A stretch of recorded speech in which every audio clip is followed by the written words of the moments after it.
friends, I recently made a video to recommend some summer books for you all based on the type of vacation that you might be going on, and I realized I'd read all those books, so I actually need to put together a summer reading list for myself.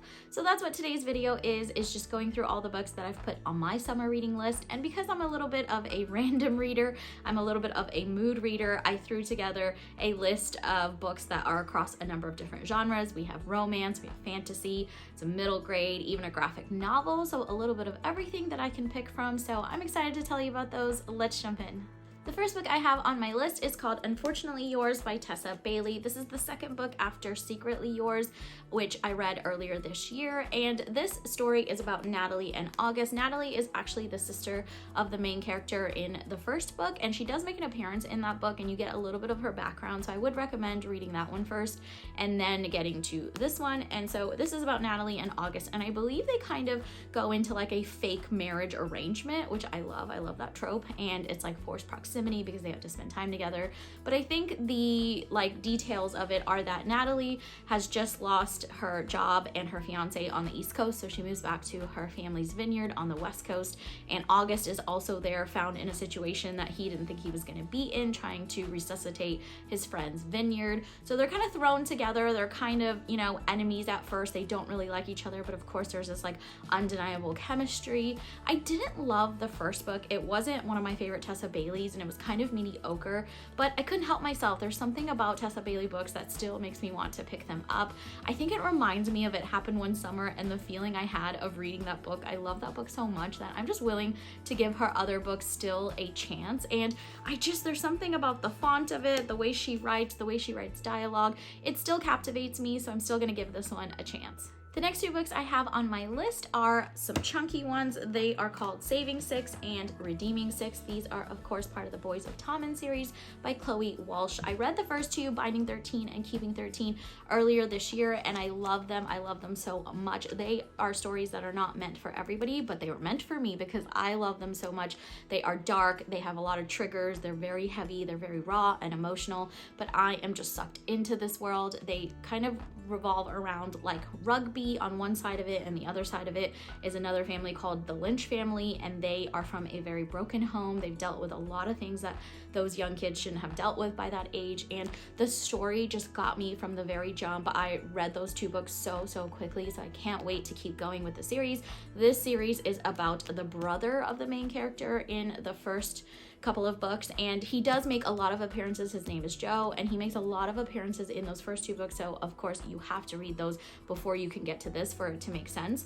I think these are prequels to those first two books. I think that's what I am gathering from based on what it says on the back.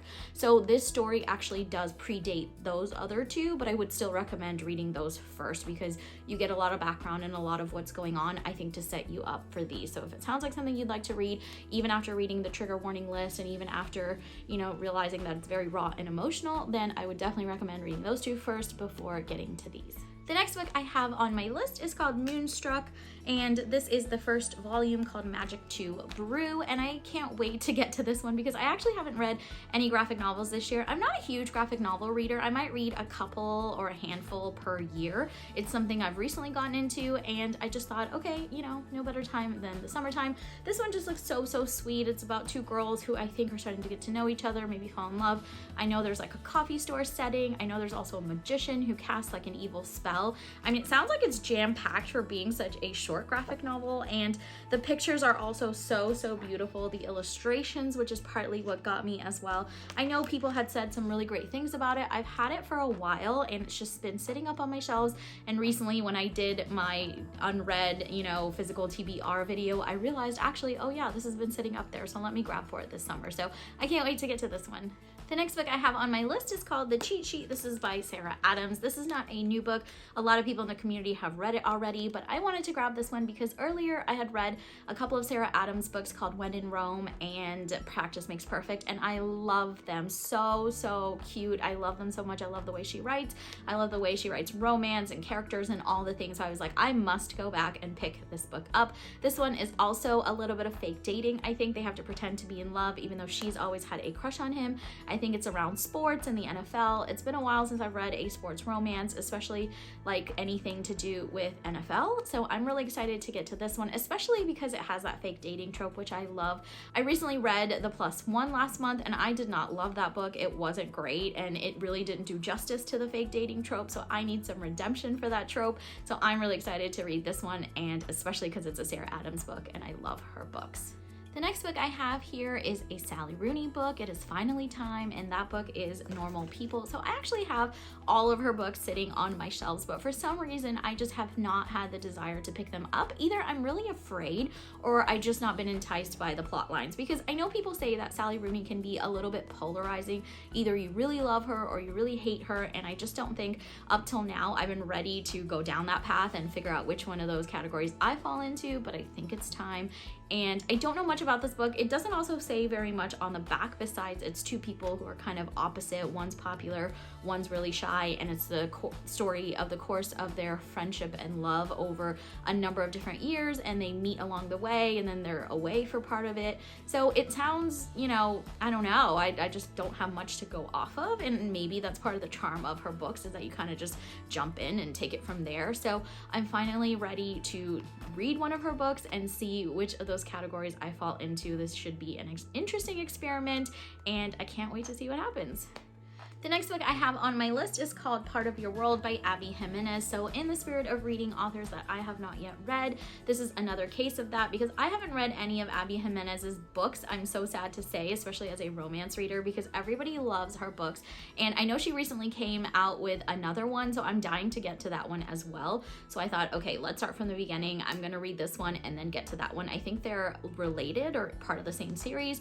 So I was like, okay, it is time. And this one is another kind of opposites attract, and she's like wealthy and has a really good job. He's kind of a small town, you know, slower pace of life type of guy, and I think they have this like undeniable attraction for one another and some really great chemistry, and I think it's like a collision of two different worlds. I love stories like that. That's actually what like Binding 13 and Keeping 13 was also like two sets of characters from totally different worlds. I love when stories can do that, take two people from different places and bring them together and have these connection points that, you know, they can't deny. And it's, I just love stories like that. So I'm really excited about this one. I know Abby Jimenez is a beloved author in the community. I think her books also are misleading by the way that some people talk about them. They look kind of frilly and just fluffy from the front, but I know they're a little bit deeper than that as well. So I'm glad it's going to be more than just like a rom-com and actually has some added layers as well, because, you know, you'll notice from my list, I often go from either a really fluffy romance to a really serious romance.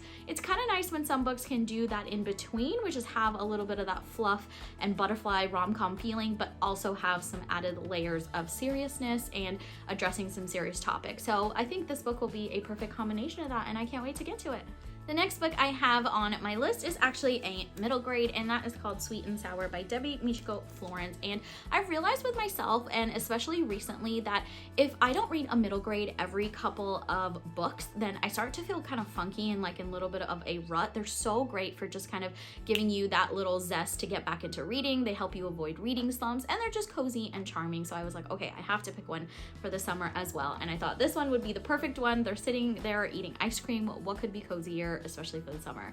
So this story is about Mai and about Zach, and I think their families have always summered together in Mystic, Connecticut, and it's like a great summer with family and friends. But a couple of summers ago, I think something really like terrible happened between the two of them that kind of ruined their friendship, and then Zach ends up moving across the country, or actually I think out of the country, and she's so grateful for that because of that awkward thing that happened between them.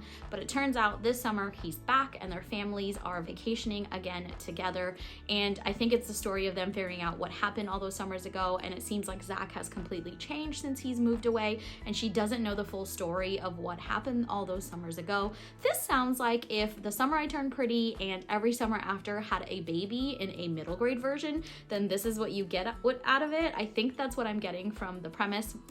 And the back says some summers are sweet, some are sour. This one's unforgettable. That sounds incredible. So I can't wait to get to this one. I know it's going to be so sweet and very summery and give me those kind of nostalgic, aesthetic-y summer vibes.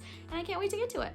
And then the last book I have on my list is a fantasy, because I can't go that long without reading fantasy now, I've realized as well. And that one is Empire of Storms by Sarah J. Maas. This is, of course, part of the Throne of Glass series. This is the 5th book. I recently just finished Queen of Shadows, and oh my goodness, that completely blew my mind. All of the books in the series have been 5 stars to me, but that one I think might be my most favorite. It's the last one I read, and it just took the plot and the story in a whole different direction, and I loved it. Not different, but like it just took it to like another degree, and I was like, oh my gosh, I don't know how she keeps doing this with every single book. She keeps adding characters and plot lines and layers, and the politics and all the things are just working, and I am loving this series. So I was like, I have to pick up the next one sometime this summer. I can't wait that long. It probably won't be that long. It'll probably be like a couple of weeks from now after I read some of those romances. I cannot wait to see where Celena's story takes her. Of course, I can't tell you about this one because it'll ruin the other 4, but the story is about an assassin named Selena and all the complexities of her history and the people she meets. There's magic elements, there's all sorts of creatures, there's all sorts of politics going on. It takes place across a number of different places in the kingdom. I mean, just incredible. When you think of fantasy, it's everything that comes to mind, and she hits the nail on the head with every single part that makes a really great fantasy, and I cannot wait to get to this one. So these are all the books that I'm hoping to get to this summer. Of course, I'll probably throw in some random other ones as well, because I am a little bit of a mood and a random reader, but hopefully I can get through these as well, because I am actually really excited to hit all of these. I feel like I'm in the mood for every single one, so I cannot wait. Thank you so much for watching today, and I'll catch you next time.